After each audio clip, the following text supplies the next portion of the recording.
കഴിഞ്ഞ ശബരിമല തീർത്ഥാടനത്തിന്റെ പോരായ്മകൾ ചൂണ്ടിക്കാട്ടിയ ആന്റോ ആന്റണി എംപിയെ കോന്നി എംഎൽഎ കെ.യു. ജനീഷ് കുമാർ അധിക്ഷേപിച്ചതായി ആന്റോ ആന്റണി എംപി പത്രസമ്മേളനം നടത്തി പത്തനംതിട്ടയിൽ പറഞ്ഞു.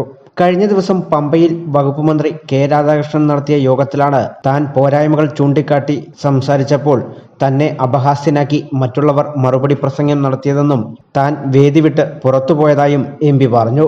ഒരു ക്രമീകരണങ്ങളും ചെയ്തിട്ടില്ല, ഒരു മുന്നൊരുക്കങ്ങളും നടന്നിട്ടില്ല, ഒരു റോഡിലെ കുഴി പോലും അടച്ചിട്ടില്ല, ഡിപ്പാർട്ട്മെന്റുകളുടെ ഏകോപനം നടന്നിട്ടില്ല. ഇങ്ങനെ മുന്നോട്ട് പോയാൽ ഈ തീർത്ഥാടന കാലം ഒരു ദുരന്ത കാലഘട്ടമായിരിക്കും. അവിടെ ഇത്തവണ സംഭവിച്ചതുപോലുണ്ടായ സാഹചര്യങ്ങൾ ഉണ്ടാകുമെന്ന് മന്ത്രിയുടെ സാന്നിധ്യത്തിൽ അവലോകന യോഗത്തിൽ ഞാൻ പറഞ്ഞിരുന്നു. എന്നെ ആ യോഗത്തിൽ ക്ഷണിച്ചിട്ട് പോലും ഉണ്ടായിരുന്നില്ല. സാധാരണ അവലോകന യോഗങ്ങളിൽ ജനപ്രതിനിധികളെ ക്ഷണിക്കും. ചരിത്രത്തിലെ ഏറ്റവും മോശം തീർത്ഥാടന കാലമാണ് കഴിഞ്ഞതെന്നും തിരക്ക് വർദ്ധിച്ചപ്പോൾ പോലീസ് ലാത്തിച്ചാർജ് നടത്തിയത് ഈ കാലത്താണെന്നും അദ്ദേഹം പറഞ്ഞു. ഞാൻ പറഞ്ഞു മനസ്സിലാക്കേണ്ട കാര്യമില്ല.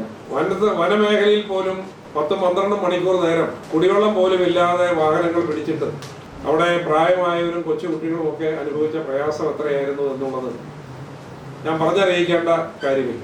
ദർശനത്തിന് വന്ന അയ്യപ്പ ഭക്തന്മാരെ പോലീസ് ലാത്തിച്ചാർജ് ചെയ്യുന്ന സാഹചര്യം പോലും ഉണ്ടായിരുന്നു. വകുപ്പുകൾ തമ്മിൽ ഏകോപനം ഇല്ലായിരുന്നുവെന്നും അദ്ദേഹം കുറ്റപ്പെടുത്തി. എംപി എന്ന നിലയിൽ ദേവസ്വം ബോർഡ് തന്നെ ഒരു യോഗത്തിലും ക്ഷണിച്ചിട്ടില്ലെന്നും ആന്റോ ആന്റണി എംപി പറഞ്ഞു. ശബരിമല വികസനത്തിനായി അനുവദിച്ച എംപി ഫണ്ട് വകമാറ്റി ചിലവഴിച്ച സർക്കാരാണിതെന്നും എംപി പറഞ്ഞു. വാർത്താസമ്മേളനത്തിൽ എംപിയോടൊപ്പം DCC president professor Satheesh Kochuparambil, KPCC secretary Aneesh Varikkannamala എന്നിവർ പങ്കെടുത്തു. News bureau, Pathanamthitta.